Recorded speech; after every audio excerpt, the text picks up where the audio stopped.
भगवान से मांगे या भगवान को मांगे, यह बात जब तक हमारे जीवन में समझ नहीं आती, इसी को बोध कहते हैं और इसी को उपनिषदों का प्रतिबोध कहते हैं। धर्म भय का विषय नहीं है, धर्म प्रेम का विषय है। धर्म भीरू नहीं बनते, धर्म प्रेमी बनते। हम में से ज्यादातर लोग डरते हैं, सब डरपोक लोग। इनको कोई डरा दे तो ये डर के मारे पता नहीं क्या क्या कर जाए। जीवन का एक चीज याद रखना, मीरा रानी से सीखना। मेड़ता की महारानी मीरा, मीरा कहती है मेरे तो गिरधर गोपाल।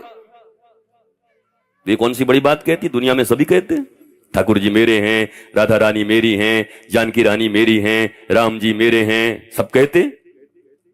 लेकिन ये एक लाइन कहने से न राम किसी को मिलने वाले हैं, न कृष्ण, और न किसी को जीवन में आराम मिलने वाला है। दूसरी लाइन जो मीरा ने कही है वो कहने का साहस होना चाहिए और स्वीकार करने का और जीने का भी साहस होना चाहिए। मीरा कहती है मेरे तो गिरधर गोपाल, और दूसरा लाइन कहने में, ये तो कलयुग है, झूठों की संख्या, वो कह भी देंगे क्या पता, माने ना माने। पर दूसरा लाइन मीरा ऐसे छाती ठोक के कहती है मेरे तो गिरधर गोपाल, दूसरो न कोई। हम क्या कह रहे हैं? आप भी मेरे हैं, आप भी मेरे हैं, आप भी मेरे हैं, आप भी मेरे हैं, आप भी मेरे हैं, आप भी मेरे हैं। भगवान आज तक किसी को भी में नहीं मिला। ये भी और ही का बहुत बड़ा अंतर है, समझ लेना। इसी में सारी निष्ठा है, इसी में सारी भक्ति है, और इसी में सारे सूत्र छिपे हुए हैं।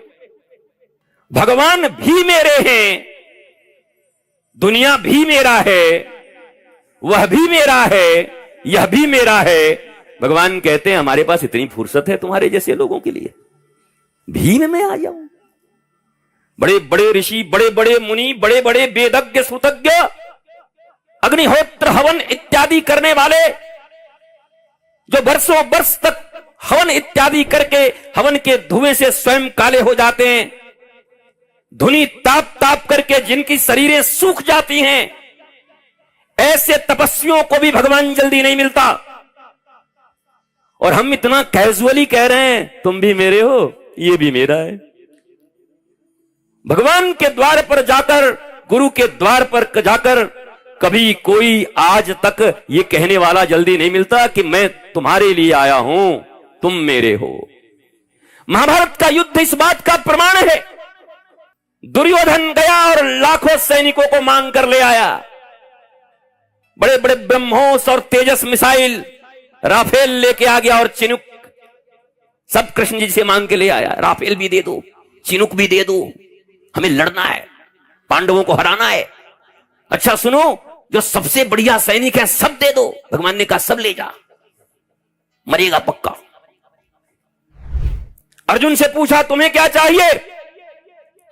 अर्जुन ने कहा मैं आपको लेने आया हूं। और महाभारत का युद्ध और परिणाम इस बात का प्रमाण है कि जिसने कृष्ण से मांगा 99 में से एक नहीं बचे, और जिसने कृष्ण को मांगा 5 में से एक का बाल बांका न हुआ। यह महाभारत का युद्ध प्रमाण देता है। भगवान से मांगे या भगवान को मांगे, यह बात जब तक हमारे जीवन में समझ नहीं आती, इसी को बोध कहते हैं और इसी को उपनिषदों का प्रतिबोध कहते हैं। उपनिषद जहां शिष्य अपने गुरु के सामने बैठ करके और समर्पण करके, अभी बड़ी प्यारी बात आपने सुनी, यह तन बिस की बेलरी और गुरु अमृत की खान, शीस दिए जो सदगुरु मिले तो भी सस्ता जान, तो भी सस्ता जान, हो तो भी सस्ता जान।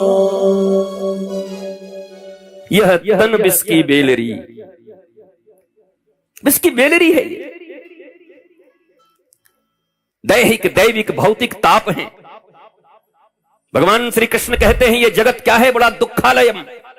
विद्यालय में विद्या मिलती है, चिकित्सालय में तुम्हें चिकित्सा मिलती है। भगवान श्री कृष्ण गीता में कह रहे हैं ये जगत दुखालयम है, दुख यहां रखा हुआ है, ढूंढना नहीं पड़ेगा, भरा ही हुआ है। शरीर रोग मंदिरम, शरीर को कहा रोग मंदिर। रोग बुलाने नहीं पड़ेंगे, बिना बुलाए कोरोना की तरह वापस आ जाएंगे और वेरिएंट बदल बदल के आएंगे। हालांकि भगवत कृपा से जीवन में ईश्वर के ऊपर जिसका संपूर्ण आस्था हो और जो हृदय से मजबूत हो, उसी को इम्यून सिस्टम बोलते हैं, इम्यूनिटी उसी को बोलते हैं। और कोई इम्यूनिटी नहीं होती जिंदगी में। इम्यूनिटी यही है कि आपके जीवन में विश्वास कितना है। श्वास तो चल रहा है, पर वो विशिष्ट श्वास जिसको विश्वास कहते हैं, वो कहीं है या नहीं है, या डावाडोल है, या राजनीतिक पार्टियों के लोगों की तरह रोज बदलते रहते हैं, या कहीं स्थिर है। वह विश्वास जिनके जीवन में था, आपको जानकर आश्चर्य होगा, उस भीषण माहौल में भी हम 300 लोग आश्रम में रहते थे, 300, पूरी परिवार की तरह। और मुझे कहते हुए बड़ा आनंद हो रहा है, 300 में से एक का भी बाल बांका नहीं हुआ, बल्कि उनके परिवार परिजन का भी बाल बांका आज तक नहीं हुआ। सब आनंदित हैं, आह्लादित हैं, मस्त हैं, प्रसन्न। उनका काम था प्रातः उठ करके वृंदावन से प्रवाहित हो रही गुरुदेव भगवान की कथा चल रही थी, अकेले वृक्ष के नीचे बैठ करके 6-6 घंटा मैं बोलता रहता था उन जमाने में। लोग सुनते रहते थे। मैंने कहा था टीवी बंद कर दो और मस्त कथा सुनो वृंदावन की, और हो जाए तो फिर हमें बताओ। धर्म भय का विषय नहीं है, धर्म प्रेम का विषय है। धर्म भीरू नहीं बनते, धर्म प्रेमी बनते। हम में से ज्यादातर लोग डरते हैं, सब डरपोक लोग। इनको कोई डरा दे तो ये डर के मारे पता नहीं क्या क्या कर जाएं। अरे परम पिता के संतान हैं हम। भगवान राम, माता जानकी हमारे माता पिता हैं, हम उनकी संतान हैं। भय कैसा, किस बात का? पर ज्यादातर धर्मों का पालन आजकल भय के कारण हो रहा है। अभी तुमको बुला करके हाथ देख करके कह दूं, अरे तुम्हारे बेटे का तो बड़ा भारी खतरा है, तो मैया हिल जाएगी भीतर से, गुरुजी कुछ तो करो। और तुम भी कहो कि ठीक है, मैं, मेरा परिवार, मेरे पास जो धन संपत्ति है, ये सब किसका है? शहरों में या गांवों में जब कहीं कोई जाता है और कोई अपनी बड़ी मजबूत वस्तु होती है तो जिस पर विश्वास होता है दे के जाता है। बहन जा रही हूं, 3 दिन के बाद लौट के आऊंगी, दे देना। वो 15 दिन के बाद भी लौट करके आए, बोला बहन मेरा वो गहना दे दो, मेरी ज्वेलरी दे दो। तो क्या जिसके पास रख के गई उसको लोभ आ जाता है? बोला देखो बहन, जैसे दी थी वैसे रखा है, ले जाओ, मिला लो, तुम्हारा था तुम ले जाओ। इस संसार में तुम्हारे पास बहुत से लोग ऐसे हैं जो अपनी वस्तुएं रख के जाते हैं और फिर आकर ले जाते हैं, तुम्हें कोई दुख नहीं होता, तुम्हें पता है उनका है। मैं आज तक ये नहीं समझ पाया कि इस दुनिया के मालिक तुम खुद को समझते हो? जगत तुम्हारे अनुसार चलता है? तुम जगत के पिता हो या जगत माता हो? कौन हो? कितना अख्तियार है तुम्हारी सांसों पर? एक मां अपने बच्चे को बहुत प्रेम कर सकती है, हृदय से लगा सकती है, चिल्ला सकती है, रो सकती है, परंतु एक्सीडेंट में मर रहे बच्चे को हॉस्पिटल तक ले जा सकती है। पर क्या इतनी शक्ति है कि बचा के ला सकती है, सांसें दे सकती है? वो चिल्ला सकती है, व्यवस्थाएं कर सकती है, पर प्राण लौटा देना और प्राण रख देना ये किसी के वश में नहीं है। तो जब प्राणपति, जब हम आरती गाते हैं, ओम जय जगदीश हरे, स्वामी जय जगदीश हरे, हालांकि ये आरती मुझे लाइफ इंश्योरेंस की प्रीमियम ज्यादा लगती है। एक एक लाइन सुनोगे तो लगा प्रीमियम भर रहे हैं और माल मांग रहे हैं कि ठाकुर जी इतना प्रीमियम दे रहे हैं, 10 साल में इतना लौटा देना। हाँ, एक बार भी नहीं कह रहे कि हम तुमको प्रेम करते हैं, I love you Thakur ji, मैं तुमको बहुत प्रेम करता हूं, कुछ नहीं चाहिए। हमारे वृंदावन में बांके बिहारी में एक बाबा की लंगोटी भी फटी हुई थी। वो जब बिहारी जी के सामने से गुजरते तो मुस्कुराते हुए ऐसे दोनों हाथ उठा कर गया, लाला आशीर्वाद है। एक दिन गोसाई ने पकड़ लिया, बोला तू भगवान से भी बड़ा हो गया, भगवान को आशीर्वाद दे रहा है तू। उस प्यारे साधु ने कितनी प्यारी बात कही कि हमारे सुबह से शाम तक छोटे से 7 साल के कन्हैया और ये दिल्ली, चंडीगढ़ और पूरे आसपास से वृंदावन में लोग भरे रहते हैं, सुबह से शाम तक मांगते ही रहते हैं। लाला बेचारा छोटा सा थक जाता होगा, इसलिए मैं जाते जाते कहता हूं, लाला मस्त रहना, आनंदित रहना, मुझे बस चाहिए तो तेरी मुस्कुराहट चाहिए और कुछ नहीं चाहिए। भगवान की ऐसी बातें सुनकर गोसाई जी लोगों ने कहा, बाबा तू ठीक है, तू ठीक, गलती है गो, तुम रोज हमारे लाला को आशीर्वाद दे दियो, तुम हमारे लाला को आशीर्वाद देके जाना, कृष्ण को आशीर्वाद देके जाना। दिल्ली यूनिवर्सिटी से कुछ छात्र आए हुए थे, दर्शन कर रहे थे। अब छात्र तो छात्र आजकल के, वो 2 लाइन अंग्रेजी की आप पढ़ लें कि अपने आप को लॉर्ड मैकॉले की मम्मी और लॉर्ड मैकॉले की मौसी समझने लगती हैं, चाचा समझ लेते हैं सब अपने आप को। हम मैकॉले के गुलाम बैठे हैं यहां पर हम सब। अरे एक बात ध्यान से सुनो भारतवासियों, इंग्लैंड का कोई बच्चा अगर हिंदी ना बोले, उसको बोलना ना आए, तो उनके देश में उसके लिए उसको शर्मिंदगी नहीं उठानी पड़ती, क्योंकि अंग्रेज लोग हिंदी बोलेंगे भी तो कैसे बोलेंगे, हे मैन कहां जाता है, क्या खाता है, क्या करता है। पर वहां उनको हिंदी नहीं आती तो उनके लिए शर्म का विषय नहीं होता, क्योंकि उनकी मातृभाषा अंग्रेजी है। वैसे ही भारत में भी अगर किसी को अंग्रेजी बोलने न आए, परंतु अपना महाराज भारत का, झारखंड का और बेरमो का भाषा टनाटन बोले, तो उसको शर्म करने की बात नहीं, गर्व करने का विषय है। हमें अपनी भाषा आती है साहब, अपनी भाषा के निष्णात ज्ञाता है हम। देसी मिर्गी बिलायती बोल, केवल 9 देशों में इंग्लिश बोली जाती है, मात्र 9 देशों, उसको ग्लोबल लैंग्वेज घोषित कर दिया, एंड ग्लोबल लैंग्वेज। जापान अपनी भाषा में बात करता है, चाइना अपनी भाषा में बात करता है, स्पेन अपनी भाषा में बात करता है, जर्मन अपनी भाषा में बात करता है, फ्रांस अपनी भाषा में बात करता है, और ये दुनिया के सबसे समृद्ध कंट्री हैं। इनका लिटरेसी, इनकी इकोनॉमी, ये सब इतने हायर हैं, इतने ऊंचे हैं, पर ये इंग्लिश नहीं बोलते, अपनी भाषा बोलते। इन भारतीयों के भेजे में क्या घुस गया है कि 2 लाइन कोई अंग्रेजी बोले तो सामने खड़ा हुआ आदमी उसको ऐसे देखता है कि जैसे साहब आ गए, घूसखोर आदमी है, काहे को इतना ऐसे देख रहे हो। तुम्हारे पिता जो धोती और कुर्ता पहन करके, गमछा बांध करके, खेतों में किसानी करके तुम्हारा अन्न से पेट भरते हैं, तुम्हारी मैया जो एक धोती पहन करके तुम्हें पालती है, इस दुनिया में अगर तुम्हारे लिए कोई सबसे बड़ा हीरो और हीरोइन होगा तो तुम्हारे माता और पिता हो सकते हैं। कोई आलिया फालिया भट्ट फट्ट नहीं हो सकता, माता पिता हो सकते। माता पिता की तस्वीरें लगाओ। आलिया भट्ट से पूछा किसी ने, पत्रकार ने, ये भारत के प्रधानमंत्री का नाम बताओ, बोले पृथ्वीराज चौहान। बताओ इसकी बुद्धि देखो, उसकी तस्वीरें लगा लगा के हमारे बच्चे बैठे, भारत के नौजवान। बोलो ये गुलामी किसने भरी आपके भीतर में? अंग्रेजी जानना बुरी बात नहीं है, I know English, I can speak. मैं पूरा का पूरा प्रवचन इंग्लिश में करके जा सकता हूं, 22 भाषाओं में बोल सकता हूं। डॉक्टरेट के कितनी डिग्रियां पड़ी हुई हैं,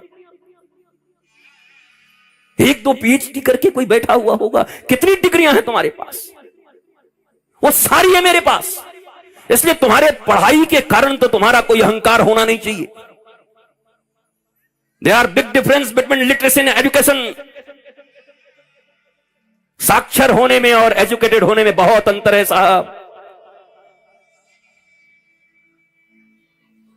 अभी कुछ दिन पहले जब हम केरला के गवर्नर आरिफ मोहम्मद खान के साथ बैठे थे एक सभा में, तो हम बोलने लगे थे। हम बोले, महाराज गवर्नर साहेब, आपके यहां तो 97% लिटरेसी है, भारत में सबसे ज्यादा लिटरेसी कहां है? बोला केरला में।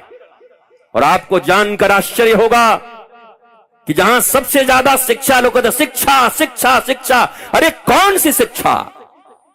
क्या ये अंग्रेजों की दी हुई गुलामी की शिक्षा? किस विद्या की बात करते हो?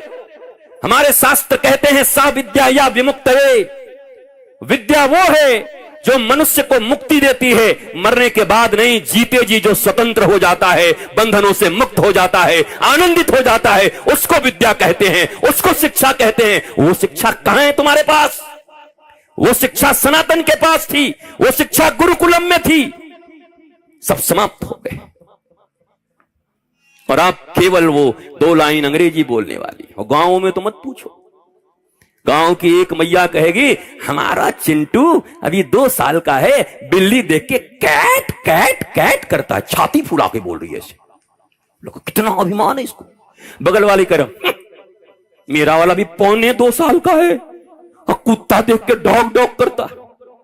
हम बोले भारत में माताओं के अहंकार करने के ये विषय हो गए कि कौन कैट कह रहा है कौन डॉग कर रहा है, यह अहंकार का विषय। जिस देश में 5 साल की उम्र में ध्रुव जैसे बालक को जिनकी सौतेली मां ने हाथ पकड़कर बाहर कर दिया और उनकी माता ने कहा कि तू चिंता मत कर, रो मत, वो सौतेली नहीं तुम्हारी अपनी मां है। अरे बोला उसने मेरी बेइज्जती कर दी, पिता के गोद में बैठने से मुझे रोक दिया। मां ने कहा तू समझता नहीं, मैं तेरी अपनी मां होकर के आज तक पिता का गोद न दिला पाई, पर तुम्हारी सौतेली मां ने तुम्हें कह दिया कि जाकर के परम पिता की गोद को खोजो, वो तुम्हारी सच्ची माता है, जाओ भगवान का भजन करो। यहाँ तो गोलियां चल जाती साहब, जिंदाबाद मुर्दाबाद हो जाता है। तू ऐसे बोलेगी मेरे बेटे को? पर सुनीति है वो, एक मां है सुरुचि, एक मां है सुनीति। मां अगर चाहे तो भारत में संतान को विवेकानंद बना सकती है, मां चाहे तो ध्रुव और प्रहलाद बना सकती है। मैं तुमसे पूछता हूं, प्रहलाद के पिता का नाम हिरण्यकश्यपु, दुनिया का सबसे बड़ा असुर, सबसे बड़ा राक्षस, मां भी आसुरी, लेकिन उनके घर में भगवान का इतना बड़ा भक्त कैसे पैदा हो गया? प्रश्न। पिता इतना बड़ा राक्षस, आघाताई, अन्यायी, क्रूर, और बेटा इतना बड़ा कैसे हो गया? सिर्फ मां के कारण।